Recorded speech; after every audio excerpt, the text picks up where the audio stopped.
My name is Jean Aikens, and I am the wife of the late Dr. Chester Aikens. Chester and I met on the campus of North Florida Junior College in our hometown of Madison, Florida. He went off to Florida State, and then after I graduated, I went to Florida State too. So we had a year there together. And then he left and went to Washington, D.C. to go to dental school at Howard University. After we left dental school, Chester went into the military for 2 years. He was on an Army scholarship, and then he gave back 2 years at Fort Benning. While we were there, he was offered a job here in Jacksonville. So we came to Jacksonville to stay. He was going to stay 1 year, and then we were going to move to Tallahassee. That was supposed to be our home. But after coming here and after working for 1 year, and I found a job at Fort Caroline Elementary, and we fell in love with Jacksonville. Chester could do a lot of things. He was interested in a lot of things, and he did them well. I was surprised when he told me, he said, I'm in school. He said, oh, I'm at JU, and I'm at Florida Coastal Law. I said, well, I guess he saw that sort of strange look on my face, and I said, you're at JU and you're at Florida Coastal Law. He said, yeah. I decided to get an MBA and a law degree. And I said, when do you sleep? Being a charter member was like being a member of a second family. Chester was like a brother to us, and so were the other 60 members of the charter group. Chester was a phenomenal person. First of all, I remember the first time I met Chester, where he came up to me to introduce himself. And normally that would be something I would do, but Chester took that role and came up and introduced himself, looked me in the eye, and we had a conversation. Not a introduction, but a conversation. He did not promote himself. He may mention occasionally if he was preparing for a class. That's the only way you knew he was taking a class in a different field. And when you inquired, he said, oh, I'm working on my law degree. And I thought, law degree?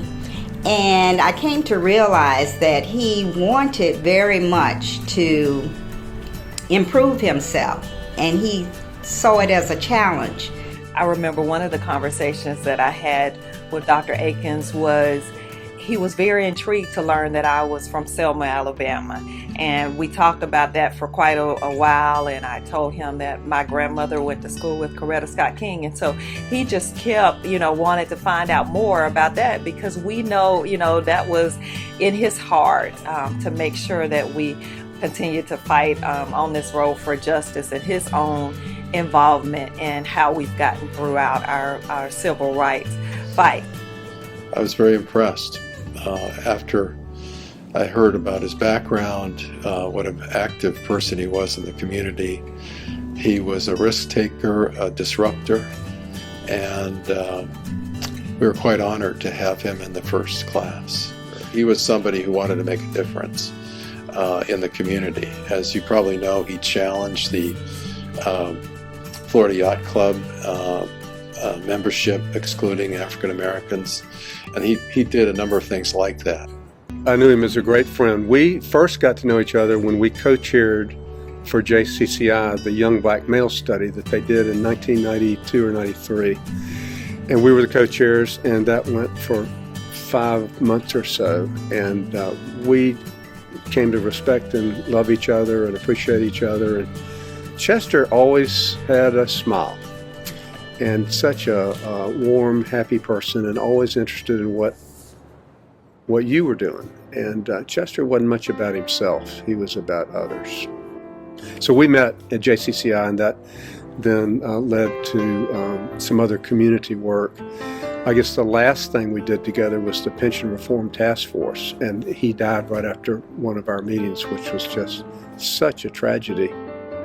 He was just a good person, good-hearted, always wanted to help people, always there, always going the extra mile for somebody.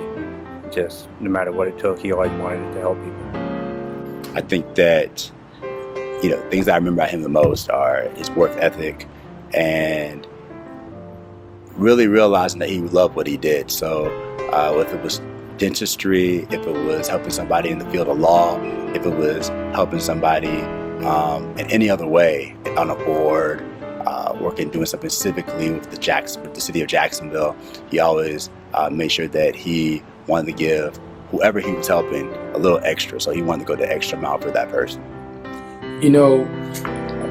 My son had a stroke.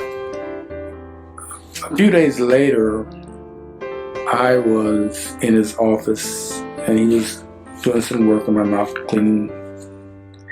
And he stopped before we left. I could not leave the office. And he says, let's pray. So he grabbed my hands, right there in the operative.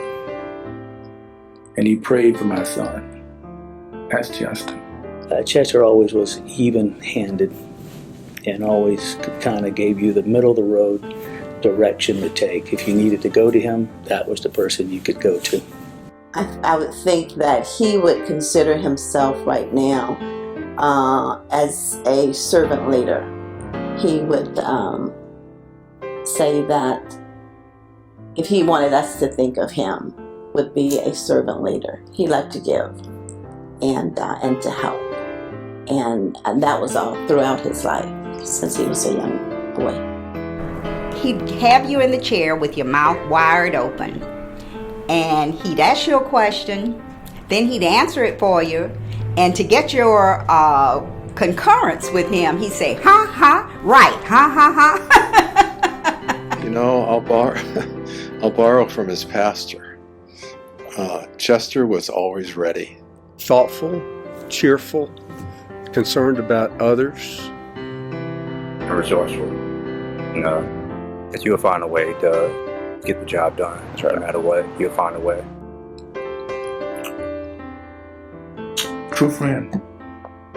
True friend.